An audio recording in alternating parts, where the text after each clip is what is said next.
next step is going to be to clean everything up, get all the old rusty, dusty stuff off of it, just clean it up. A good can of brake cleaner, it helps to really blast a lot of the dirt off. And what's good about it is that it evaporates almost immediately. And I like to put something underneath so it doesn't get onto the concrete. Just a bad thing. Next thing we want to do is take a wire wheel and we'll just kind of clean it up a little bit.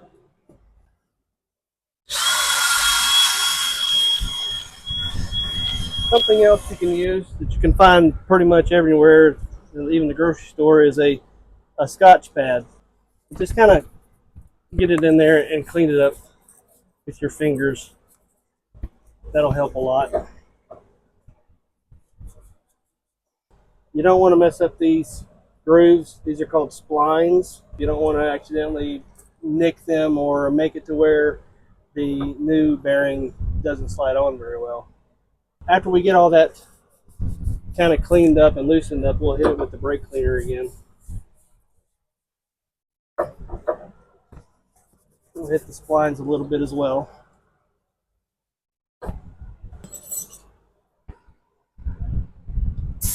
Get all the loose dust and stuff off of it.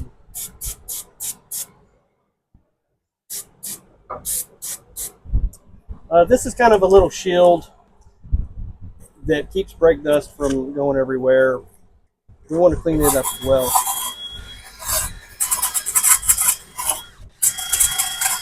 It's really not in bad shape, but we want to clean it up, get any loose material off.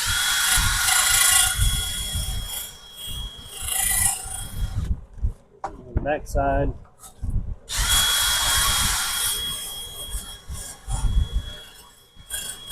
If you're using one of these wire wheels, it's very easy to poke yourself with one of these wires, and it does hurt, and it will draw blood.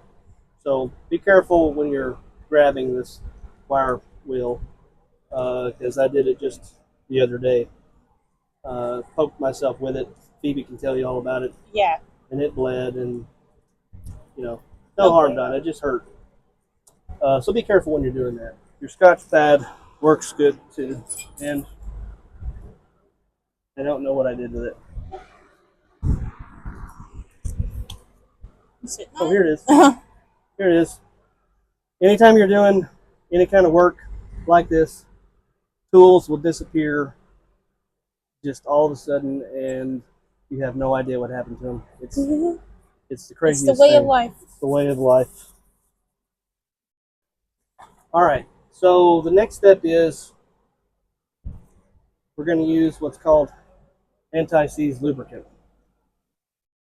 We're going to start with the splines. Remember I called these are splines.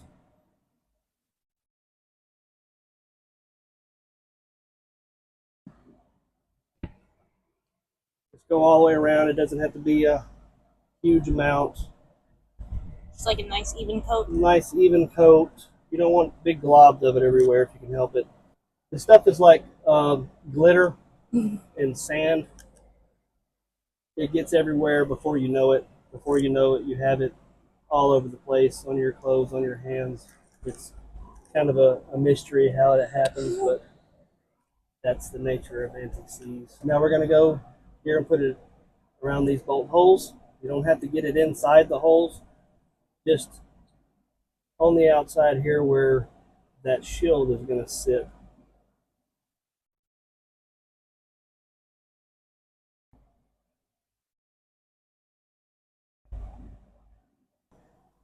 All right, then our last spot to put the anti-seize is on the inside where the bearing is gonna sit inside here. It's gonna kind of slide up inside this area. You want to put some of the anti-seize here as well. You see the difference, and how much cleaner this new one is. Yeah. Our next step is going to be to reassemble everything. Get our bolts ready or 4 bolts that hold it in place. Don't forget your guard or your shield here. You might ask yourself, does it go like this or like that? I can't remember. How did it come off? I don't know what to do. So a good way to remember is try and find features of this area that match features on the shield. So what I'm seeing now is this little area right here. There's an outline of it on the back of the shield. That little spot right there lines up with that. This side doesn't have it. So we know that this originally was sitting against that. So that's how it goes. Smart. Inside there you can see those grooves. Those are going to slide onto the splines.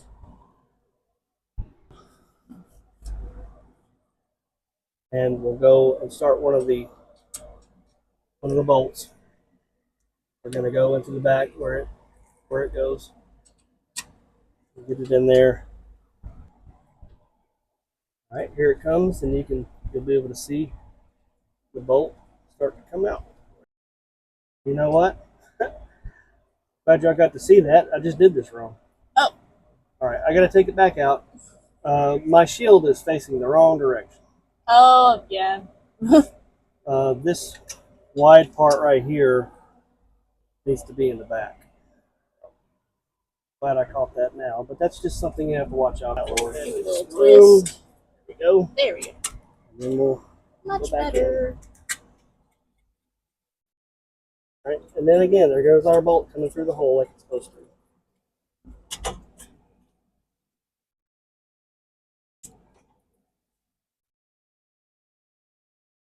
Can you see it?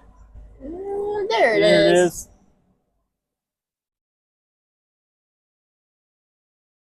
All right. Awesome. And then you don't want to tighten any of these up until you get them all started. That's one of the #1 rules of working on cars. Don't tighten anything up until you get all the bolts started. All right, I see it. There it is. Next step is going to be something you probably won't have access to, and this is called a torque wrench. When you tighten up a bolt on a car, the manufacturer has a recommended tightness of the bolt. And you can find this information usually online. The source that I went to said 44 foot-pounds for these bearing assembly bolts. Ready? Yep. All right, 44 foot-pounds. We'll make sure this is set to tighten instead of loosen, and we'll start with this first one. All right, so we're going to start tightening. We're going to keep tightening, and you'll hear a distinct click when it's at 44 foot-pounds. You hear that? Yep. We'll do it again.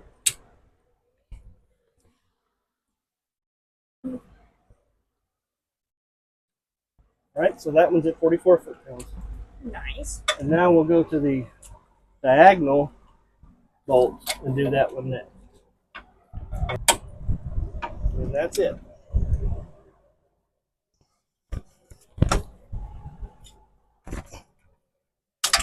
And that one's at 44 as well.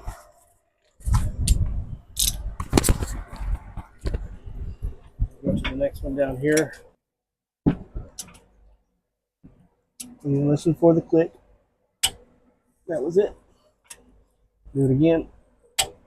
Double click for good measure. Yeah. All right, we have one more.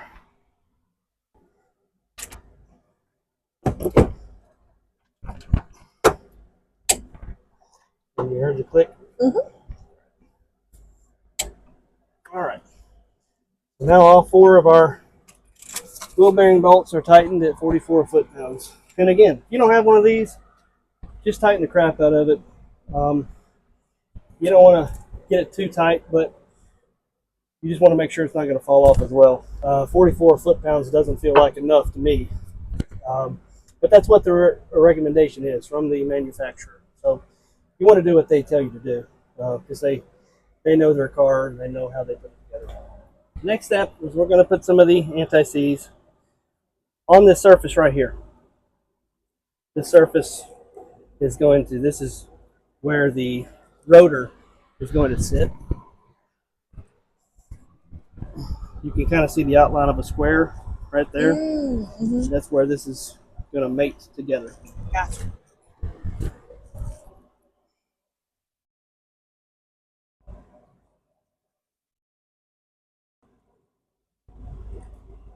So just help it not to rust Oh. in those areas, and then rusting like that can make it seize up and stick together. That's why they call it anti-seize. All right, so again, like glitter, it just gets everywhere all of a sudden. You never know how it got there.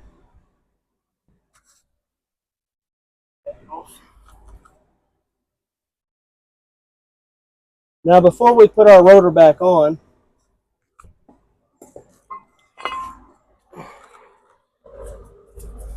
we're going to clean this area up here with our wire wheel. Yep, watch the dust.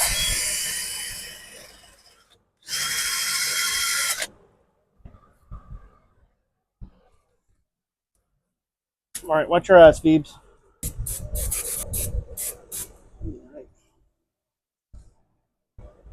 And watch it magically evaporate, Wow. especially in this heat. Yeah.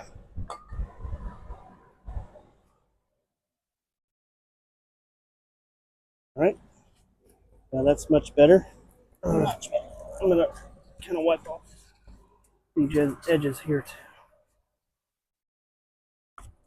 You don't want to get anything greasy on this surface. Mm-hmm. You want to keep this as clean as you can.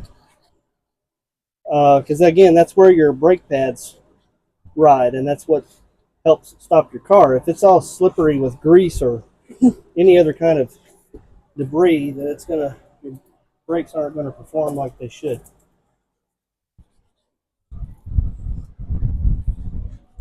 Doesn't have to be perfect, but you know, you want to get anything off of there that you can.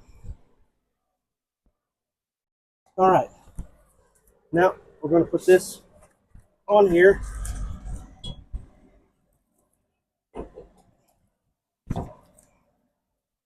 And it's going to sit there, but it'll flop around. So what we're going to do is take one of our lug nuts, put it on there just to keep it in place while we're continuing the process here.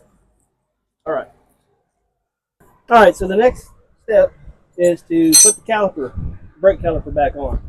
And I'm going to take my my favorite wire cutters here and just snip our zip ties.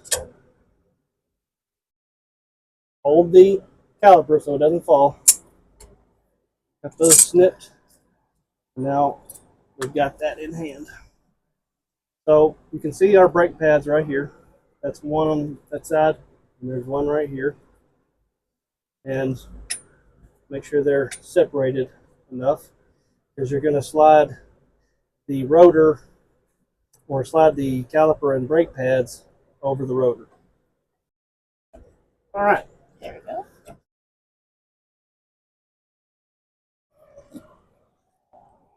We're going to make sure it's in position. We'll get our brake caliper bolts and get one started.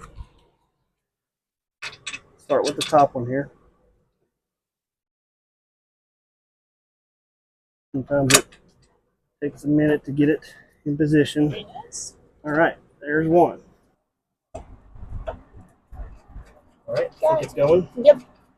All right, so next thing we're going to do is torque our two caliper bolts. I have this torque wrench set to 122 foot-pounds.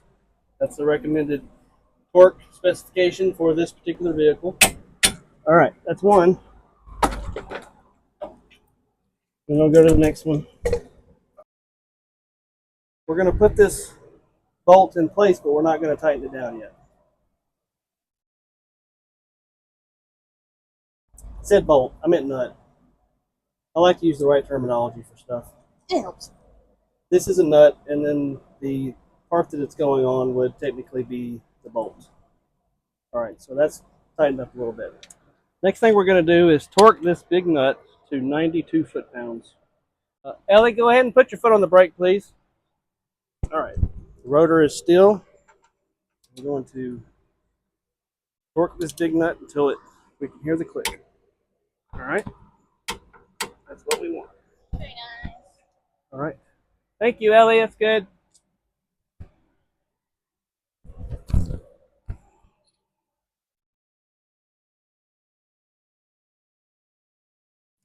This little doohickey right here is just kind of a keeper. It keeps the nut from turning on us. So we put the keeper back on there and we've bottomed it out. Now we're going to take a cotter pin. This is about a 5mm cotter pin and put it through that hole there. And then we'll take our big old wire cutters, or some people call them different things, but it's a wire cutter in my book. Bend it over like that. Then this one the other direction.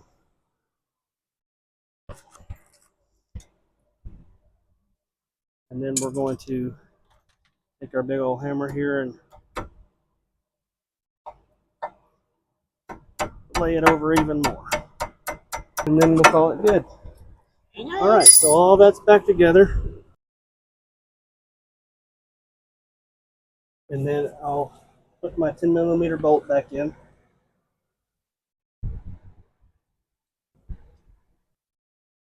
Get it finger tight.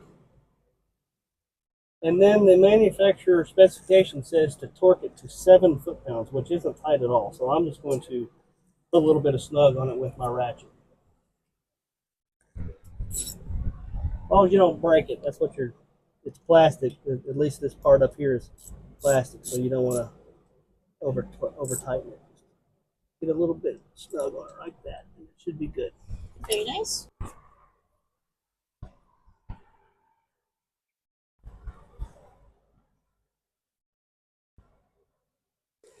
This is tricky, and you got to hold it in place while you're trying to get these lined up, but there we go. Once they're in, they're in. Yep, once it's in, it's in. All right, so we'll start putting our lug nuts in place.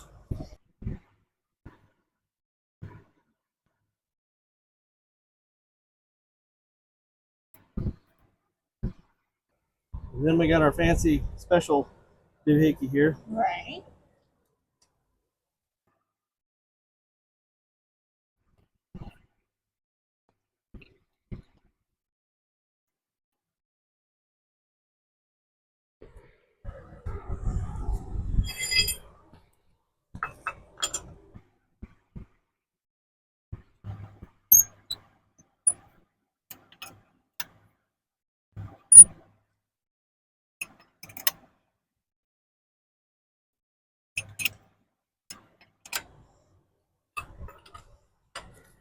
Now that we have these lug nuts tight, but not tight enough, we're going to set the wheel on the ground so it'll make it easier to torque them. We're going to torque these lug nuts as well with our torque wrench to 85 foot-pounds. Again, if you don't have a torque wrench, don't panic. Just get them as tight as you can, and you should be fine. In the case of a lug nut, the tightness of your tire on your car, you definitely want to make sure that's tight enough. Yeah. It's very important. Definitely don't want our wheels falling off while we're driving. Right. All right, we're going to put the tire on the ground where it doesn't move, and then we'll torque the lug nuts. So start with this one, 85 foot-pounds, and listen for the click. Go to the next one, listen for the click. And then say what I did, I went across. Yep. So now I'll go here.